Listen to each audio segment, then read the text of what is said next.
and welcome to the Culture Cast. I'm Christachio, and I am joined by my good friend. He is the host of the On Seagal podcast. You have heard him on here before with Father Malone, but tonight it's just the two of us. My good friend all the way from the Pacific Northwest, Mr. Trevor Gumbel. Hello, hello. Good to be back. Happy to be back.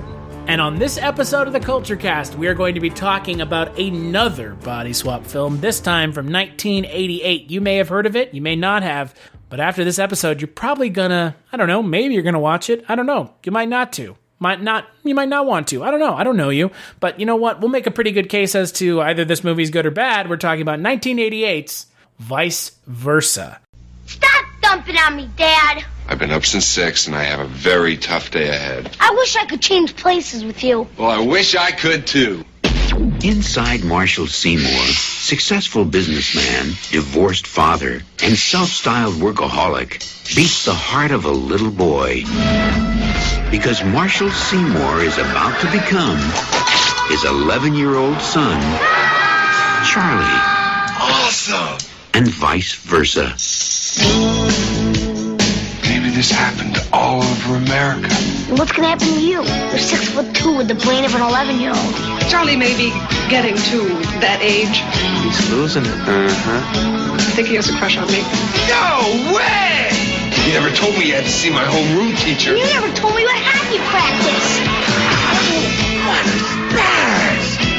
I'm in the tub, do you mind? This is the woman I couldn't live with as a husband. And now I'm gonna be her son.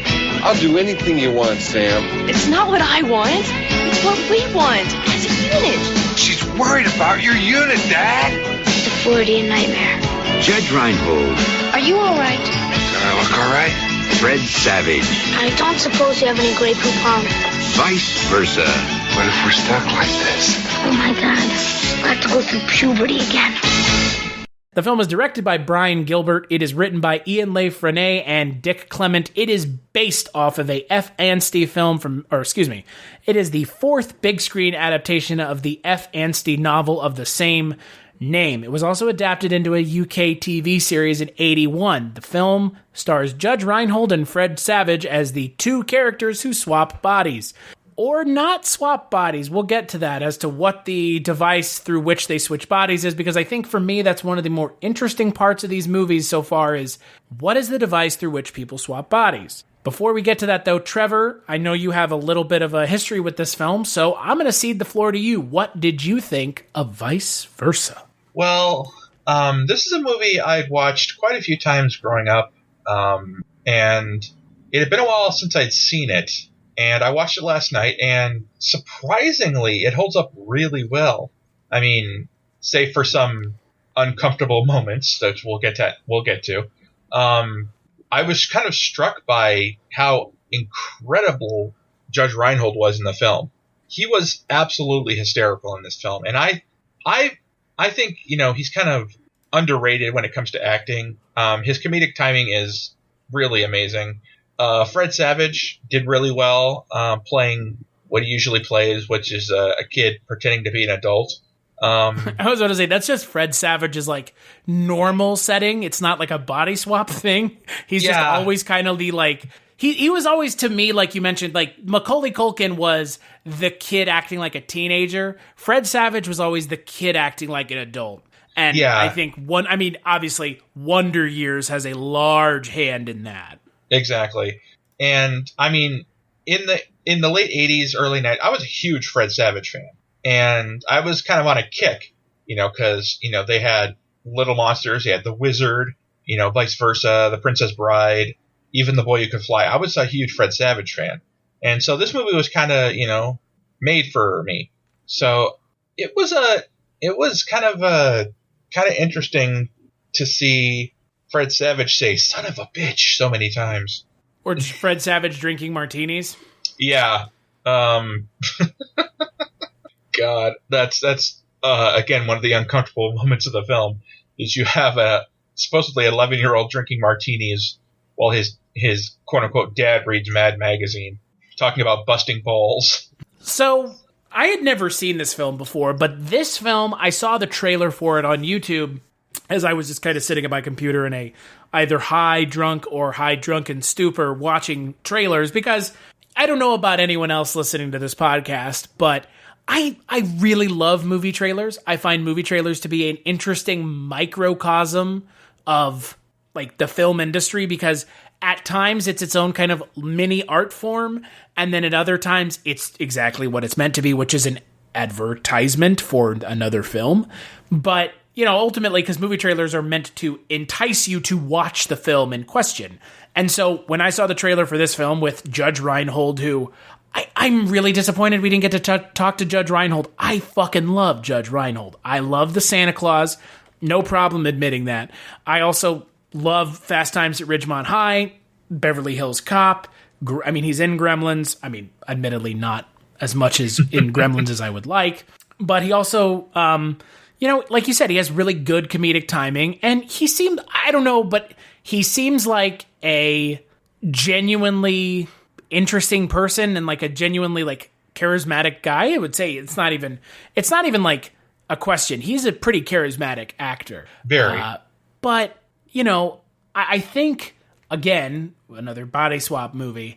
I like this movie, but this movie doesn't begin to reinvent the wheel. It doesn't do a whole lot with the body swap trope that, I mean, one could expect to see at this point.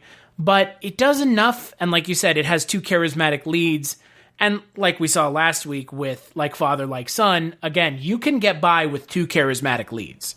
You don't have to reinvent the wheel every time you make a body swap movie, and I don't think you're going to. I mean, not everything could be like the movie we're talking about on the next episode, Freaky, where it's a horror body swap movie, which kind of is doing something different with the trope, but at the same time, you can make something that's funny, and I mean, this movie's stupid. I mean, this movie's not trying to be, you know, highbrow entertainment.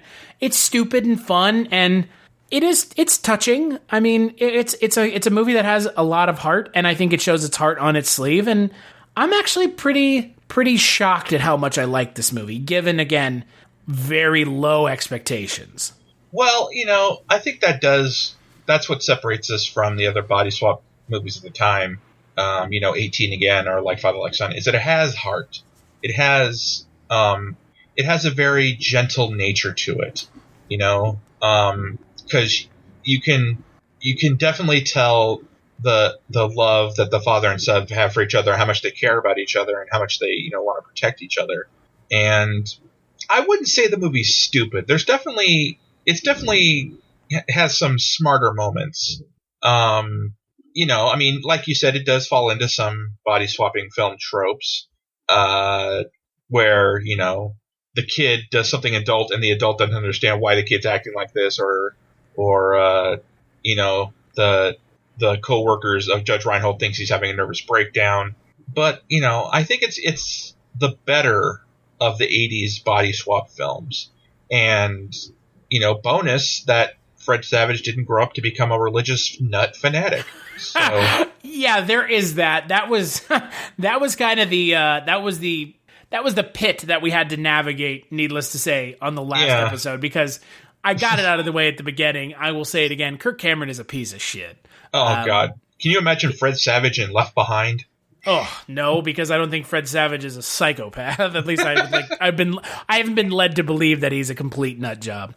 No. But you know, I mean, to your point, there is something about this film that it seems to have a little bit more of like a good-natured vibe to it. Yeah. Because, you know, the stakes aren't particularly high. The villains aren't particularly, I don't know, villainous. They're just kind of morons, and they end up getting, you know, end up getting swapped. You have David Preval, who, I mean, you know, Richie Abril from The Sopranos, for those of you that are fans of the show. He does a great job. Swoosie Kurtz is decent. She, again, not really given much to do. She's a fantastic actress, but she's not given a whole lot to do.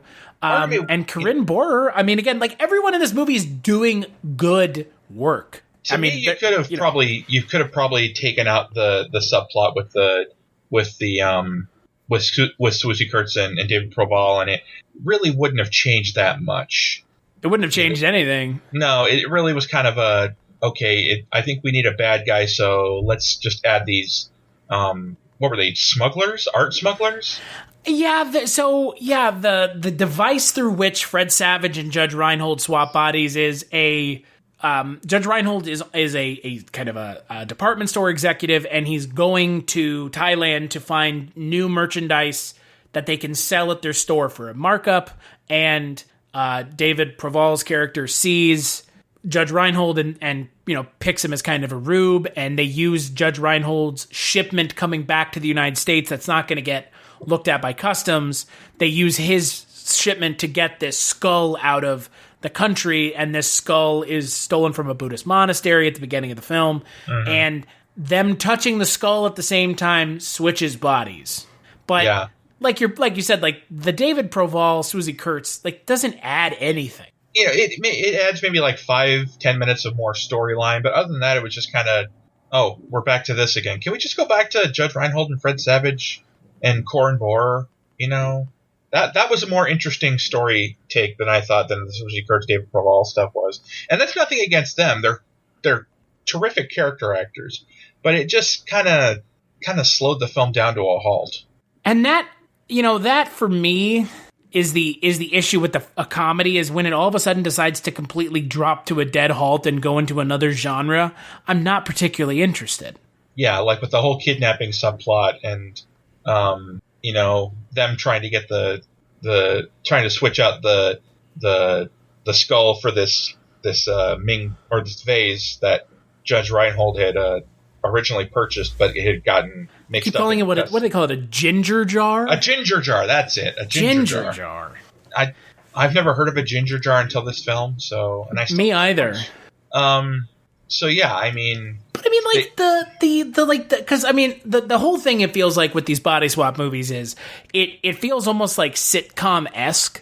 It's all about like the situational comedy and these like wacky situations. Like what would it be like if Judge Reinhold was actually Fred Savage and he had to go and present a meeting that if he didn't nail the landing, his dad would lose his job. Like, exactly. Isn't that crazy? Or, what would it be if Fred Savage is actually Judge Reinhold and he's taking a bath in the house of his divorcee wife? Like, isn't that weird? Like, I mean, I think they add more to it than to make it just kind of. Oh yeah, no, I completely agree. It's just, it feels very situational comedy-esque. Like, I mean, it's kind of par for the course with the genre of film that we're talking about. Yeah. They're all the same. They're all the same in that respect. It's all about these, like, it feels like there's barely a plot. And the plot is we need to figure out a way to undo what we've done. And along the way, we're going to learn a little bit about each other. And, like, there's nothing wrong with that. No. But that's also, I'm not going to say lazy, but you could do more with it. You just choose not to. I think they were kind of aiming low because it's, a PG movie? I think they kind of wanted to appeal to kids as well as adults, so they were kind of aiming for the middle. Well, whenever you have a lead, one lead is a child and the other lead is an adult, that's exactly. That's exactly what I mean. This isn't like the swap or the change up, the Ryan Reynolds, Jason Bateman movie. Like, that movie's rated R. And it was terrible. Well, yeah, but that goes without saying. I mean, again, it's, with these body swap movies, if the chemistry between the leads isn't there, if the two actors as the leads cannot have a funny scene together or even be funny on their own, these movies do not work and they feel like a drag. But luckily, Fred Savage and Judge Reinhold work really well together. They're believable as father and son. They really are. Well, and when they swap bodies, I think they work off each other extremely well. Judge Reinhold as Fred Savage is hilarious. It's my favorite thing in the whole movie is Judge Reinhold. Dad! No! Dad, what are you doing? What a stash! And the funny thing is, Fred Savage's character doesn't sound like that when it's Fred Savage as Fred Savage. But you know what? It's not like he's doing like a West Coasty surfer thing, right? That's exactly what I was thinking. It's like he was talking so like this, man. Yeah, it's like Spicoli or fucking Bill and Ted. Like, Dad, like you can literally imagine Keanu going, Dad, in Bill and Ted because he fucking does. Like that's like straight out of that like West Coast. No, I'm not going to say stoners because Bill and Ted aren't fucking stoners, everybody. But it's like the surfer cool, chill vibes bullshit. And it's like, that is not Fred Savage's character, but that choice that Judge Reinhold makes totally works for the movie because it's funny. Yeah. But it's not Fred Savage's character at all. No, Fred Savage's character, I mean, even before he turns adult, is kind of, he's really nothing, there's really nothing about him that screams, I'm 11 years old and, oh, Dad, you're so lame, man. He's just the perpetually disappointed child. Exactly. But Judge Reinhold plays him as everything in the adult world drives him so batty, crazy, happy. Like, everything makes him so excited. Like, oh my God, this is awesome. This department store. Look. Oh my God. Yo, how are you? Hi. Space Invaders, bro. I can play it all day. Like, okay. My pet frog has his own sink. But, like, I'm okay with that because it works. But again, that's not the character that Fred Savage is portraying. I will say, and we didn't talk about it, the body swapping. It's not their mind swap, which seems to be like every single one of these movies so far has been like their consciousnesses swap. Mm-hmm. This is Fred Savage literally turns into Judge Reinhold. And Judge Reinhold literally turns into Fred Savage. I think it's funny when it's actually the transformation scene is actually part of it. It's kind of intense and kind of scary in a way. It's a little altered statesy. Like exactly. It's a little sci-fi, a little weird. I mean, have like, it's a little Lou Ferrigno in the Hulk because it does the thing with their like faces are superimposing. It's like, Dad, whoa! And you like watch Fred Savage grow, and it's weird. You see this shoe break and his foot pop out. You see his shirt rip. You see Judge Reinhold shrinking. I'm like, this is some scary shit. Yeah, I mean that would be right at home in like American Werewolf in London. Like you are led to believe that these characters transforming into one another is not a comfortable, proposition for them. I think they acclimate to it pretty quickly, a little more quickly than I think it would really happen in real life if this happened to an adult. They kind of Fred Savage. Well, Judge Reinhold quote Fred Savage. His character kind of acclimates to it pretty quickly, into the fact that you get to go to school and take my test, and I'll get straight A's. And he even picks them up and says, I'm bigger than you now. I loved that. That was hilarious. Or when he grabbed the skull and was holding it up and Fred Savage couldn't grab it. Playing keep away. Yeah, the keep away. That was funny. Yeah, like those little moments are so fun and further reinforce that like father-son relationship. And look, I'm not saying that in like Father Like Son, Dudley Moore and Kirk Cameron didn't have that. I don't think it was as strong as in this one, and that has nothing to do with Kirk Cameron as a human being outside of the film. I just think there's something about Judge Reinhold and Fred Savage's chemistry that's so genuine. Yeah, it doesn't feels real. Feel forced. It feels very much more natural and real father-son relationship. And what I liked about Fred Savage's character is that usually in a film with divorced parents, the kid hates who the parent is dating now, or who the parent is with now. You know that trope? Mm-hmm. Oh, yeah. In this film, Fred Savage is actually really likes Judge Reinhold's girlfriend and really likes living with his mom and her new husband. So I think that was kind of refreshing to not have that bratty kid like, you're not my mom. Where in the film, he actually really is really likes Corin Bohr's character. And he's the one who actually proposes to her before body swapping back to Judge Reinhold. Which I thought was like one of the smartest things that the film has done. Yeah. It's super weird, right? Yeah, it's super weird that Fred Savage is proposing, then switching back to Judge Reinhold, and Judge Reinhold finding out, oh, I'm suddenly engaged now. I thought that was a really sweet scene. So, I mean, I found a lot of the moments between Corinne Bohr and Judge Reinhold as Fred Savage to be really good moments of character building. And, you getting to really, like you said, you get to see that there are going to be characters in this film that are not just one-dimensional shitheads. That was kind of the issue in Like Father, Like Son, is there weren't any, like, ancillary characters to really get invested in, but Corinne Bohr's character, you actually like her. You have, you have Jane Kaczmarek for a little bit. She's not given a whole lot to do. But, you have those two female characters actually have some screen time, actually have some interesting part to play in the story. And I like that a lot because in the last film, there wasn't any of that. And, I'm not saying that puts this film above that one, but... It does. It does.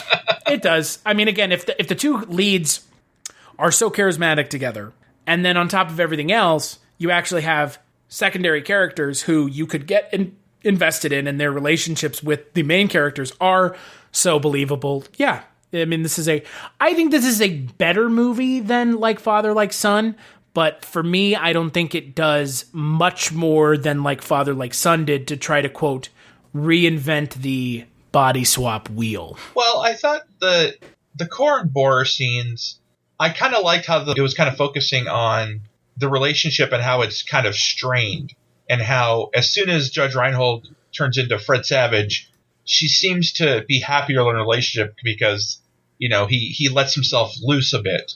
And I think maybe that can be a trope too, where the stuffy guy becomes looser and people like him better for it because, man, you should have loosened up a long time ago. That kind of trope. Well, and they did that. They did that in Like Father, Like Son. And I mean, I'm sure. I mean, another movie I know we're talking about this month, Freaky Friday. It does it too. This one does it. Like that's like one of the easy tropes, right? It's like, oh, you're such a fucking square, and then I'm going to make people realize how not a square you are, but it's not actually you. It's me pretending to be you. Like, okay. Yeah. Well, I thought the scene where he takes her to the concert was pretty funny. Oh yeah, the lead singer making the dumbest faces I've ever seen. I don't know if you remember that scene. You mean you're not a fan of Malice? Oh God, I'm a huge fan of Malice. I didn't even know they were a real band until I looked them up. Yeah, and they're from your neck of the woods too. Oh really? I didn't know that. They're from up in the Pacific Northwest. Yeah, they were formed in Portland of all places, and they still exist as a band. They took a hiatus from '88 to 2006, but they still perform, which I too had to look up as to whether or not they were a real band. Actually, that was part of one of my favorite lines in the film is when Judge Reinhold, Corin Bohrer, and Fred Savage are at dinner, and Fred Savage goes, "Can we see Malice at the Riviera?" And Judge Reinhold goes, "Is that an Agatha Christie movie?" Yeah, like they try to make Judge Reinhold as much of a ding dong as possible. Yeah. I love how 88 this movie is. It is. Do you have any Grey Poupon? Oh, love it. I love it. Like, that is so 80s, right? Yeah, I mean... Overwhelmingly 80s. I love how a frog can cause a whole restaurant to burst into chaos. Like, a small frog. Well, that's that movie logic, right? Yeah. It's like, if something bad happens in a movie, not only does it happen badly, it happens the worst it's ever happened. Like, oh my God, it's a frog! This frog is wreaking havoc on our nice Italian-French restaurant? As some diners are probably eating frogs' legs at this moment. And also eating Grey Poupon. Like, the Grey Poupon thing cracks me up because we were talking about this on Like Father, Like Son, how, this movie really justifies itself as a film, like, oh, how 87 is this movie? You know what I mean? Yeah. Like, this movie isn't 80. Like, this movie... Again, feels like an 80s movie, and it justifies it with the Grey Poupon line. Like that's like, because a lot of people younger than you and I maybe don't know the Grey Poupon ad. But it's really it's really funny that this is like a comedy bit that they go back to not once but twice. Oh, it was but back in that day, it was kind of ripe for comedy. Oh yeah, I mean, even I'm surprised we didn't see a character look at the camera and go, "Where's the beef?" And well, they kind of, even when they go to Wayne's World, they have a Grey Poupon joke. I mean, because in the late 80s, for our younger listeners, I will explain. Grey Poupon was this kind of yellow mustard with white wine. It was kind of in a fancy jar. It was kind of the epitome of... You can buy it now at the store in a plastic bottle. It's just Dijon mustard. Yeah. It's not anything fucking special, and wasn't anything special then. It's not anything special now. But in the 80s, people considered it, oh my God, that was the epitome of class and distinguish high society dining Exactly. is putting Grey Poupon on your food. Because the commercial, it was two chauffeured cars coming together. One rolls down the window and he goes, "Pardon me, do you have any Grey Poupon?" "But of course." And it was just so fancy and, classy. So it makes you think, oh my gosh. And yuppie. Yeah, they must serve this at like the highest establishments. When in fact it's just Dijon mustard with a little wine sauce in it. Who cares? I don't even like mustard. Well, I mean, again, the height of the 80s, Grey Poupon was, the yuppies sauce of choice. It's this further reinforcement of how, quote, out of touch Judge Reinhold's character exactly. is. Do you have any Grey Poupon? When he's asking the lunch lady at school. You would think he'd be smart enough to know that a school wouldn't have Grey Poupon. You have any Grey Poupon? Like, dude, what the fuck? I mean, there's some great scenes with Fred Savage as Judge Reinhold where he asks, I believe it's a teacher, where the homeroom or whatever is, and the teacher gives him kind of a smart-ass answer saying, did the heavy metal music kind of screw up your brain? And Fred Savage goes, I asked a perfectly straightforward question. I would appreciate a straightforward answer. And so he just takes him by the ear to the principal's office. And those kind of bits in this movie are why I like this movie, is because it knows kind of how yuppie Judge Reinhold's character is. And it really allows Fred Savage to play inside of that sandbox of, like, you get to act like a yuppie dickhead. Exactly. Judge Reinhold's secretary, she talks to Fred Savage as Judge Reinhold Judge Reinhold is Fred Savage on the phone, and she gets off the phone with him, and she's like, God, that kid's just as much of an asshole as his dad. A little prick that's just like his father. Yeah, it's that. It's a lot of that kind of, oh, look how big of a dick Judge Reinhold is, because that also always seems to be the case with these body swap movies, is one of the characters seems to be more of an overt dickhead. Exactly. But when Judge Reinhold's character loosens up, it's a joy to watch. There's especially the scene where he walks by the music department or electronics department and he sees the guy playing guitar.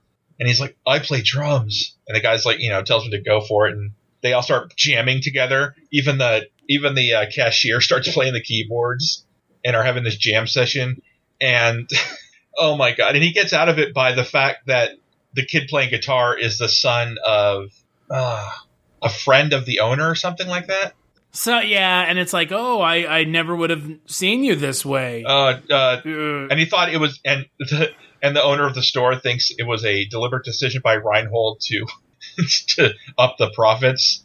So he's like, oh, and there's a early appearance by Jane Lynch, if you noticed. Yes, I did. Yes. A very early permed hair Jane Lynch. Yeah, her hair looked interesting. But she was... It was very 88. And she was woke before there was woke, because she insisted on being referred to as salesperson. Yeah. So, what's up with that? Well, she was woke before it became a term. So good on Jane Lynch. She was woke before woke was a thing. Yeah, exactly. I will say, of the things that this movie didn't have that Like Father, Like Son had, it didn't have a very good soundtrack. I thought the score was okay. It was decent. I'm talking about the soundtrack, not the score. There wasn't that many songs in the film.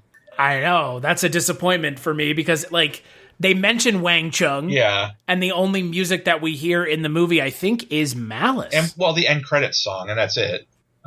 Yeah, but, like, it's not like Father, Like Son spoiled us, because, Like Father, Like Son has, like, Motley Crue and Aerosmith and, like, a lot of, like, really, like, big-time 80s hair metal bands, and I want that. I wanted that for this movie. I think... it didn't bother me that there wasn't many songs on the soundtrack. I did like the song "Set the Night to Music" by Starship, but I think I didn't notice, I guess, is the thing, because I think the movie flowed pretty well without the music distraction. There's a scene where, I don't know, can you count the scene where Fred Savage is playing in that band in the talent show? A terrible band, but the Judge Reinhold is a terrible father. Yeah, the scene that they pretty much Jingle All the Way pretty much did again in '96. I was about to say, Jingle All the Way totally rips that scene off. I didn't make it. Do you love Jingle All the Way as much as I do? Oh God, with Jingle All the Way, I kind of love-hate it. It's supposed to be a message, it's supposed to be a heartwarming family film, but I couldn't help but think the message is, if to be a good parent, you have to get the toy that your son wants. I don't know. But I think... to be fair, though, the script for Jingle All the Way originally was more a send-up of that concept and less of a, turning into it, if that makes sense. Oh, you mean before the studio stole it from the guy and ripped him off, and he had to sue them to get his credit? Yes, one and the same. But yeah, no, that was the original script, and the original script was very on the nose about fuck you capitalism. Capitalism is the downfall of the American family. And I think that message has a place. I just don't think that message is as profitable to a studio as look at Arnold running around doing funny, stupid shit. Well, yeah, and adding Sinbad for some reason. Sinbad's amazing. I love Jingle All the Way. I unabashedly love Jingle All the Way. I will not sit, it's a fucking guilty pleasure. You should not feel guilty for watching a movie. Okay? I don't consider any movies I love to be guilty pleasures. I just like them. Yeah. Who gives a shit, right? I will say this right now. One of my favorite movies is Super Mario Brothers, and I will fight to the death anyone who disagrees with me. That movie's a piece of shit, but it's a glorious piece of shit.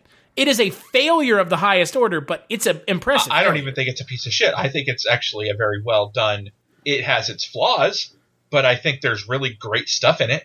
Oh yeah, but I'm saying it's a piece of shit purely off of the fact that I don't think anyone's good. If you want to defend it as a good movie, I get it, but I'm not going to sit here and say it's a amazing cinema classic. But there is so much about that movie that so many people don't realize it went on to really shape certain sci-fi things that would come after it, and it was so ahead of its time. But it's not a good movie, but it's a fucking fun movie, and it's a laugh riot. If you sit down in the right mindset, you will have a great time. I think it's part of the movie that got me into my obsession with the cyberpunk aesthetic, because the film looks... It's very Johnny Mnemonic. Yeah, it's very much... hell, you could see the inspiration in Judge Dredd, for God's sake.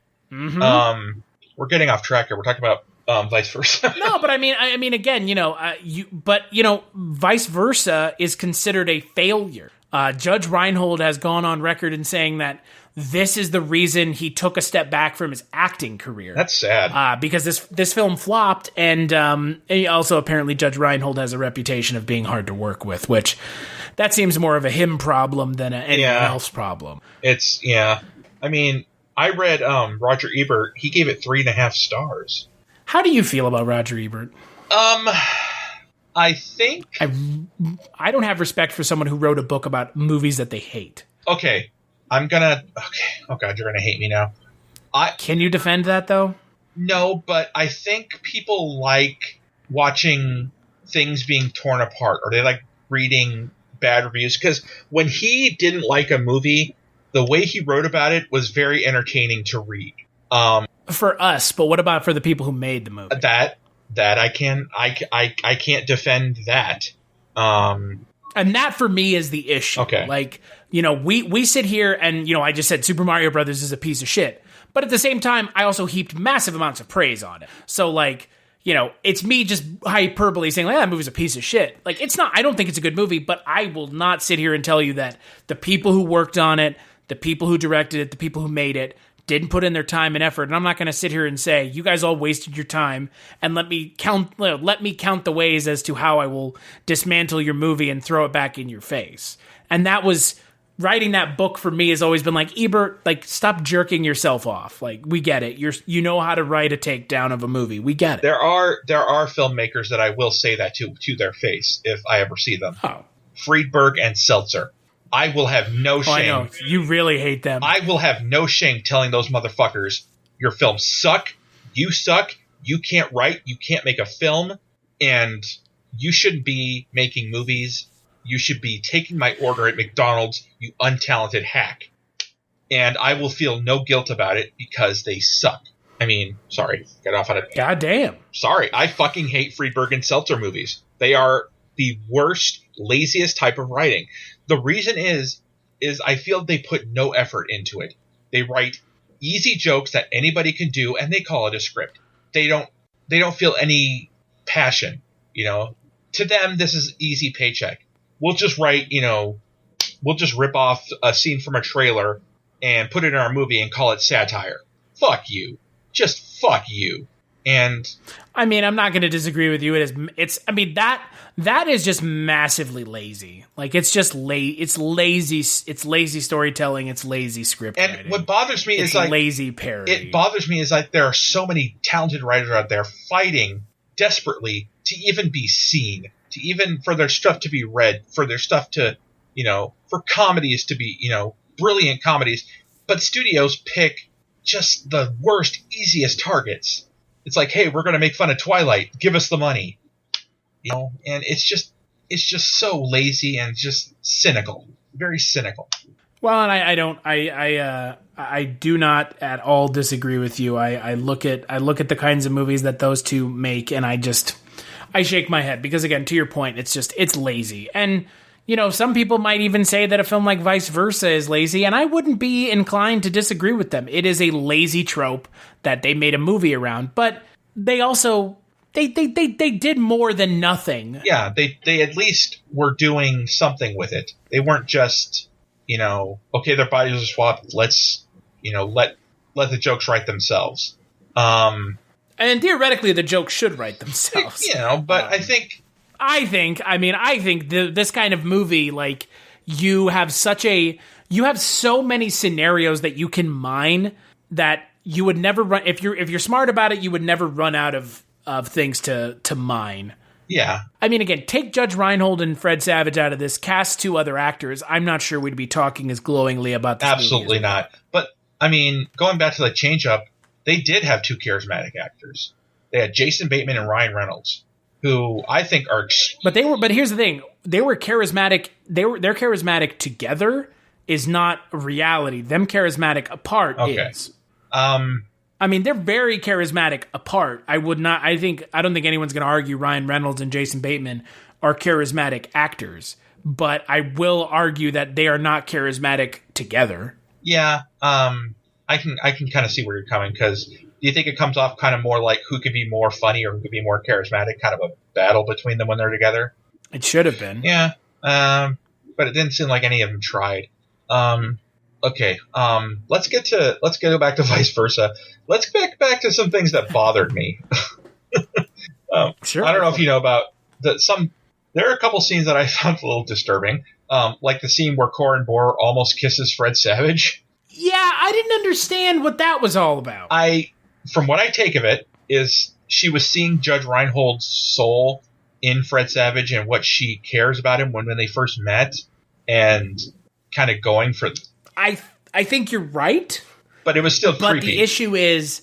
Well, the problem is there's no good way to do that scene. Yeah, because I don't want Corin Bohr to go full pedophile. Thank you. I mean, that's what they were verging pretty on. much. Well, and also the scene where they change back and they're naked, sitting in front of each other. I don't know why I found that just so creepy and unnerving. Also not great. No, it was. Also not. I mean, it's, you know, again, that is the issue with body swap movies that, again, the people who make the films have to navigate is there are inherently scenarios, especially when you've got an age discrepancy between the two characters like you do in this film, that some of these scenarios, they shouldn't be going to those scenarios. Like, like the one you're talking about with Fred Savage almost kissing a child, almost kissing an adult woman. Not, mind you, the adult woman is the one initiating the kissing, too. Exactly. And there's a scene when they first switch bodies, he gets out of the shower, he looks down to look at his unit, you know, see what he's packing. What kid wants to see what their father's dick looks like? I'm sorry. That is the quote of the podcast, and that's the quote of the year. What kid wants to see what his father's dick looks like? Well, Trevor Gumbel. He looks. He gets out of the shower. He's like admiring himself in the mirror, and he looks. Oh, he opens the towel to see what he's packing, and then you see him kind of, fuck yeah, Dude, my dad's got a big fat dick. cock, bro. So when they switch back, so let's hypothetical scenario. They've switched back. Now he knows what his dad's cock looks like. That's therapy that no one can pay for. He's going to need so much, like... What about the fact that he made out with his soon-to-be mom? As Judge Reinhold, yeah, that is ramifications that are... Good Lord. And I swear to God they almost had sex. I could have sworn they were going there. I would not have been surprised if they had. Well, it's like, remember the movie Big? You've seen Big, right? I have not seen Big. Okay, well, there is a scene where Tom Hanks and Elizabeth Perkins, she takes off her shirt and she puts his hands on her breasts while her bra is on, and it's implied that they had sex. So think about it now. He turns back into his 12-year-old self. Elizabeth Perkins now has to live with the fact that she fucked a 12-year-old in Big, not in real life. Let's say that right now. It's, for me, it is one of those things where I am not a fan of...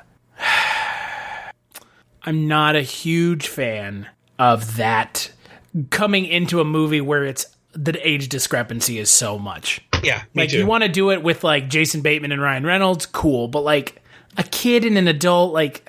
Especially when the adult's in a relationship. And they kind of did it. They kind of did it in Like Father, Like Son, and it didn't work there. And it works even less here because, again, in Like Father, Like Son, he's effectively an 18-year-old. Uh-huh. In this movie, he's fucking 11. Yeah. So... And not 11 fucking, because that's what they're going for in this movie. Oh, God. I mean... It's not great. It's actually really bad and kind of disturbing, like you said. The 80s were... And I don't know what's more disturbing, him looking at his dad's cock or him almost fucking the shit out of... Because by the way, if they had their druthers, you would have Fred Savage's Judge Reinhold railing his soon-to-be mom with his father's penis that he just looked at. Yeah, Corin Bohrer was ready to go in that scene, man. She was... And so was fucking Fred Savage's Judge Reinhold. He was ready to go. As Judge Reinhold as Fred Savage, Corin Bohrer was really feeling that. Did you notice that? Yeah, she was feeling it. She felt all of it. It was again. She was into him as Fred Savage. Yeah.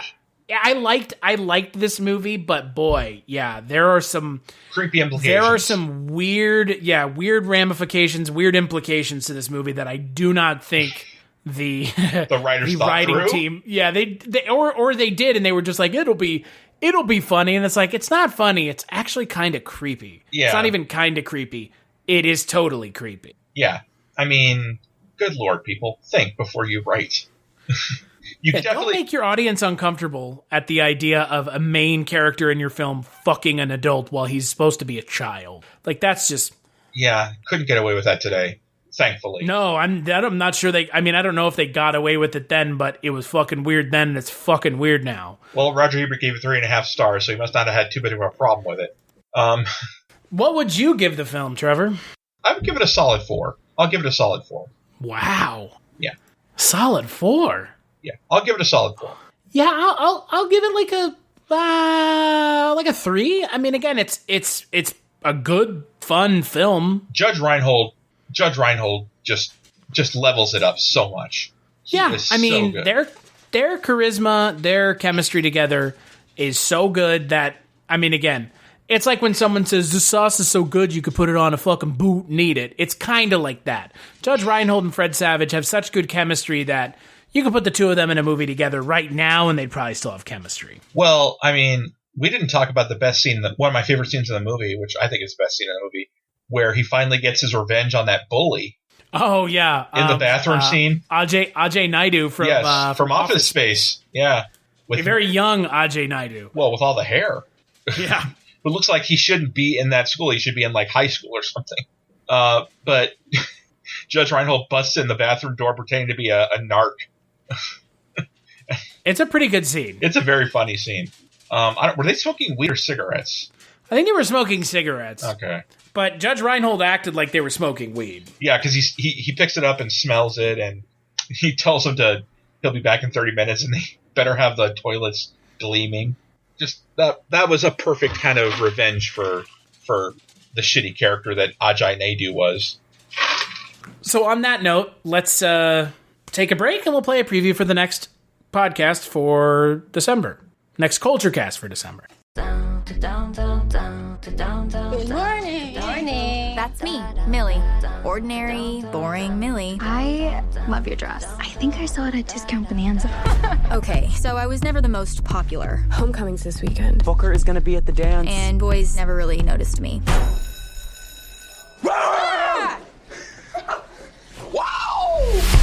Honestly, if this was a horror movie, I'd be one of the first ones to get killed. Cue the creepy dude in the mask. Like I said.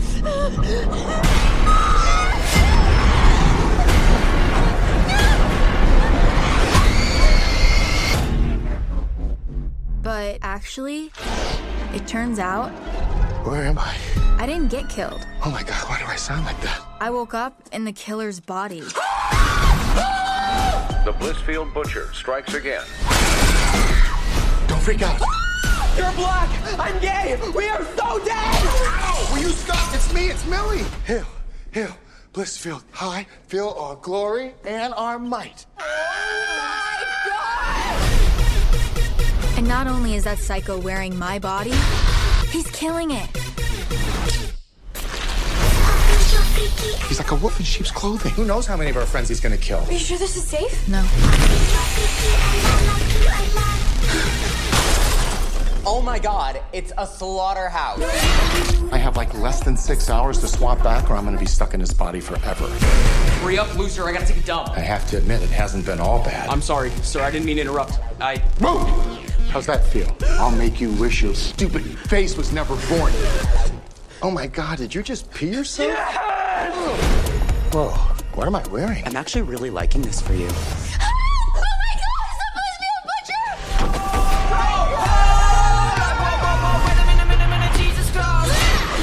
Great. We're gonna get killed by Murder Barbie.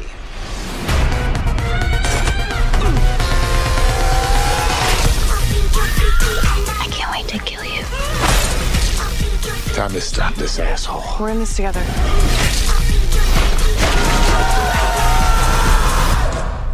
I want my body back. Come and get it.